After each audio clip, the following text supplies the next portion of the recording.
These are some of the least documented animatronic stories out there, and some of them are even considered lost media. I'm Lilly Belle, and today I'm joined by Danuta Marie as we dive into the rarest retired animatronics, Part 2.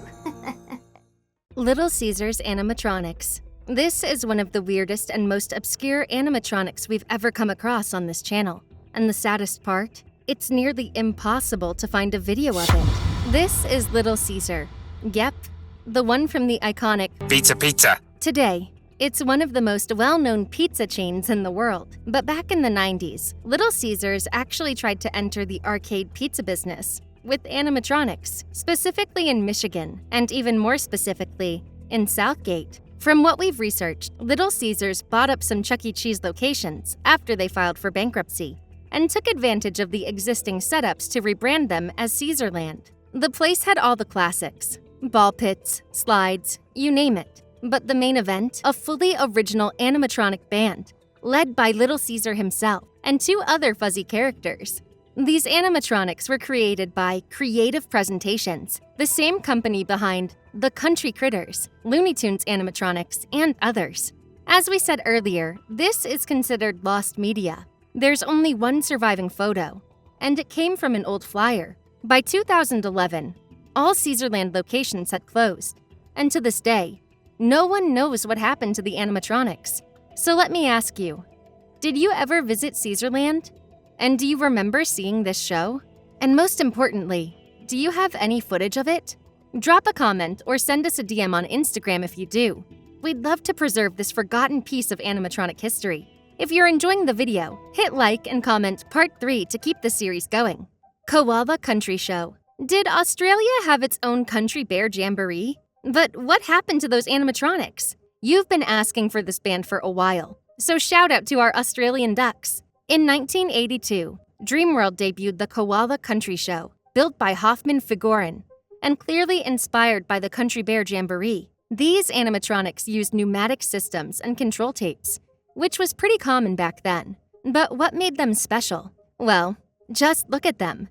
Those are some pretty peculiar-looking koalas. They stayed in the park for a long time, until they were finally removed in 2002. But what happened next? Well, they were left abandoned for years, until 2021, when a collector bought them. Their systems were completely destroyed, but Jesse Stevens, a tech and animatronic specialist, restored them, and even launched a crowdfunding campaign to support the project. The goal is to bring them back to their former glory, and hopefully return them to the Gold Coast. As of now, there's no official date for their comeback, but we reached out to Jesse Stevens to check on the status of the restoration. At the time of this video, we haven't received a reply yet, but we promise to give you an update as soon as we do. The next segment was left out of Part 1 due to a technical issue, but here it is. Rory the Lion. We've talked about McDonald's animatronics before, and we're not stopping anytime soon. Scan the code to check out those videos. But this time, let's talk about one of the rarest ones ever. Meet Rory the Lion, an animatronic that only ever appeared in a single McDonald's location in Plainview, New York. And here's the wildest part. Rory was actually a retrofit of Mac Tonight. Yep, they took the original Mac Tonight, the moon-headed piano player from the 80s, and gave him a total makeover. New mane, sunglasses, fuzzy fur, fresh clothes. But if you paid close attention to the way he moved, you'd totally notice Mac was still under all that fluff. Rory was part of a fully automated show. He sat at his keyboard and moved his head, torso, arms, and mouth, all perfectly synced with smooth lounge-style music. Nobody really knows why he was made. He wasn't part of McDonald's official lineup. He didn't appear in any national campaigns. It looks like this was a one-off experiment, one that was surprisingly ambitious. So, what happened to Rory? When that McDonald's was remodeled, he vanished. No one knows if he was trashed, sold, or is still hiding somewhere in a dusty warehouse waiting to be discovered. Today, Rory is considered one of the rarest and most mysterious McDonald's animatronics of all time. For collectors, he's basically a holy grail. Did you know he existed? Because I was completely floored when I found out. Frieza animatronic. Okay, in Part 1, we talked about that amazing Android 18 animatronic, and Dragon Ball Z fans lost it. But what if I told you that wasn't the only animatronic from the series. Yep, turns out there was also an animatronic of Frieza. Back in 2014, Japan hosted an exhibit called Dragon Ball Meets Science, which mixed the Dragon Ball universe with real-world science concept. One of the most mind-blowing attractions was a hyper-realistic animatronic of Frieza. He was displayed inside a containment capsule, frozen in his iconic smug pose. The animatronic only had servos in the face, which allowed it to talk with super realistic lip sync and expression. The body and eyes stayed still, but the movement was so smooth it felt alive. He even told visitors, "I'll show you true terror until you beg for it to stop." It was so in character and absolutely wild that they actually built this. Honestly, Bandai Namco needs to make a full-on Dragon Ball ride already. As tradition goes, drop a dragon emoji if you agree. The Dragon Ball Meets Science tour wrapped up in 2015 after traveling across several cities in Japan. And sadly, it never came back. And the Frieza animatronic, no one knows where it is now. There's no public info on what happened to it. Maybe it's stored away somewhere. Maybe it was dismantled after the tour. Either way, it's one of the coolest and rarest Dragon Ball animatronics we've ever seen. FAO Short's Singing Clock. The next animatronic might just be the most nostalgic one on the list, but it's also one of the rarest and most special. And honestly, I remember it with so much love. Tell me in the comments if you ever saw it in person. We're talking about the singing clock from FAO Schwarz. This clock was a signature piece of FAO. It stood right in the center, was massive, super friendly looking, and beautifully lit. This robot would sing and announce the time with gentle eye, cheek, and mouth movements. According to all available records, the clock was built by Advanced Animations, a company we've talked about before. They also made Morgana, which we covered in our last video. The songs it played were composed by Bobby Gosh. So do you remember this clock? Do you have any memories of it? Share them below, we'd love to read them.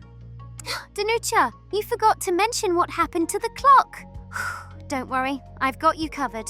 On July 15, 2015, FAO Schwarz closed its iconic Fifth Avenue store, and yes, that included the magnificent singing clock. But 3 years later, FAO made a comeback just a few blocks away. Sadly, the famous clock didn't survive the upgrade.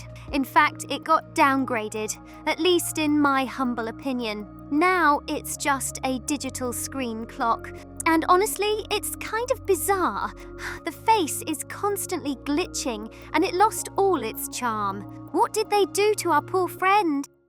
Dracula Creative Engineering. This next animatronic is one of the rarest we've ever covered on this channel. And it was built by none other than Aaron Fechter from Creative Engineering. Now, when we think of creative engineering, we usually picture the rock-a-fire explosion, or some kind of cartoonish animal animatronic. But not all of their work was like that. Back in 1977, the Nichols family created a brand new attraction called Dracula's Castle in Wildwood. It was pretty unique because it combined a dark ride and a walkthrough attraction in one.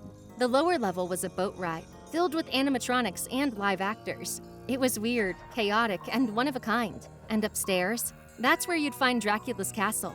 And more importantly, the host himself, Dracula. This Dracula animatronic was actually one of the very first made by Creative Engineering. He stood at the top of a balcony, mounted on a track, and every so often, he'd glide forward and warn guests of the horrors waiting inside. For its time, this animatronic was considered very advanced, even though it reportedly only had 6 movement types. Sadly, this Dracula didn't survive. In 2002, the castle and all of its animatronics were destroyed in a fire. Even worse, the fire was intentionally started by 2 teenagers who had the brilliant idea to sneak in using makeshift torches made of spray cans and rags to explore the attraction. As you can guess, that didn't end well. The castle went up in flames in just minutes. What few props survived were taken by visitors as souvenirs. Eventually, the 2 culprits were arrested and placed under house arrest. Dracula's castle never returned, and today, the Splash Zone water park stands in its place.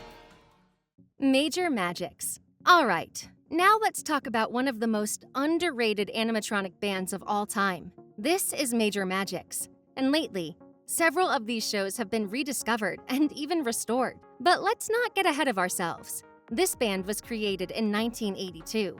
and its full name was Major Magic's All-Star Pizza Review. It was launched as a direct competitor to Showbiz Pizza and Chuck E. Cheese, mainly operating in Michigan.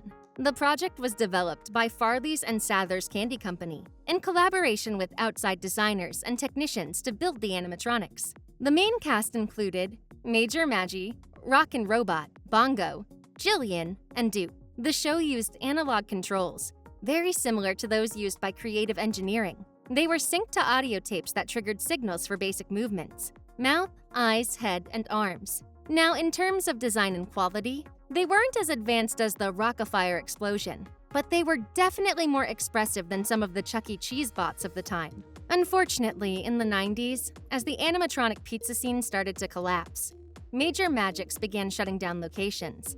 The bots were either removed, auctioned off, or thrown into storage. The last known location officially closed around 2006. But thankfully, collectors came to the rescue. One great example is Main Street Randyland, a channel that recently recovered an entire set and is now digitizing over 40 tapes. And in 2020, Dennis McDonald, a local business owner, teamed up with the Sparks Pinball Museum to try to bring Major Magics back to life in Clinton Township, Michigan.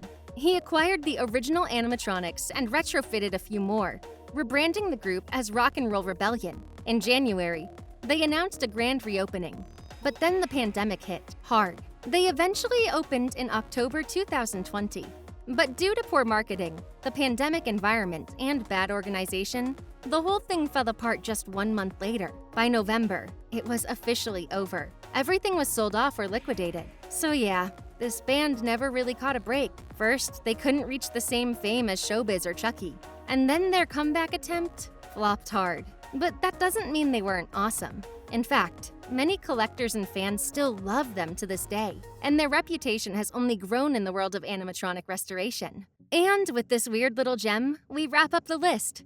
Don't forget the tradition.